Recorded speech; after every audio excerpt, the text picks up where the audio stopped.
So ಎಲ್ಲರೂ ನಮಸ್ಕಾರ.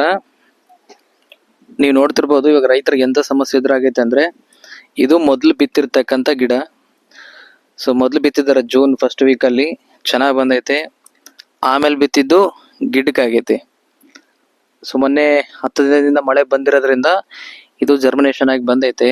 But ಸಮಸ್ಯೆ ಏನಪ್ಪಾ ಅಂದ್ರೆ, ಇದು ಸ್ವಲ್ಪ ಚೆನ್ನಾಗೈತೆ, ಇದು ಫುಲ್ ಎಲೆನದ ಕೆಳಗೆ ಮಡಚೈತೆ ನೋಡ್ಬೋದು.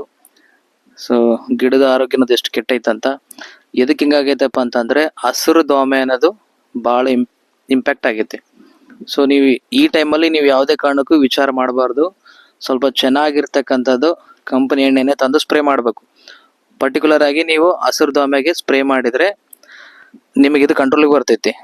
ಸೊ ನಿಮಗಿದು ಇದು ಕಂಟ್ರೋಲ್ ಆಗ್ತೈತಿ, ಜೊತೆಗೆ ಮುಂದೆ ಹಸಿರು ದೋಮೆ ಸಂಖ್ಯೆ ಜಾಸ್ತಿ ಆಗ್ಲಾರ್ದಂಗೆ ನೋಡ್ಕೊತೈತಿ. ಓಕೆ, ನೀವು ಎಂತ ಎಣ್ಣೆ ಸೆಲೆಕ್ಟ್ ಮಾಡ್ರಂದ್ರೆ ನಿಮಗೆ ಅದು ಹಸಿರು ದೋಮೆ ಕಂಟ್ರೋಲ್ ಆಗಿರಬೇಕು ಫಸ್ಟ್ ಪ್ರಿಫರೆನ್ಸ್ ಅಲ್ಲಿ. ಸೆಕೆಂಡ್, ಜೊತೆಗೆ ತ್ರಿಪ್ಸನು ಕಂಟ್ರೋಲ್ ಆಗಿರಬೇಕು. ನೀವು ಈ ಸ್ಪ್ರೇ ಮಾಡೋದನ್ನ ಲೇಟ್ ಮಾಡಿದ್ರೆ ನಿಮಗೆ ನೋಡ್ರಿ ಚೆನ್ನಾಗಿ ಹಿಡ್ದೈತೆ, ಫಲ ಎಲ್ಲ ಚೆನ್ನಾಗಿ ಹಿಡ್ದೈತೆ. ಸ್ಪ್ರೇ ಮಾಡೋದು ಲೇಟ್ ಮಾಡಿದ್ರೆ ಈ ಗಿಡದಲ್ಲಿ ಫಲ ಉದ್ರಕ್ ಸ್ಟಾರ್ಟ್ ಆಗುತ್ತೆ. ಜೊತೆಗೆ ಈ ಚಿಕ್ಕದಾಗಿರ್ತಕ್ಕಂಥ ಗಿಡ ಇಷ್ಟೇ ಕುಂದ್ರ ಬಿಡ್ತೈತೆ, ಅಂದ್ರೆ ಇದ್ರ ಗ್ರೋತ್ ಇಷ್ಟೇ ಸರ್ ಹೋಗ್ಬಿಡ್ತೈತೆ. ನಮಸ್ತೆ.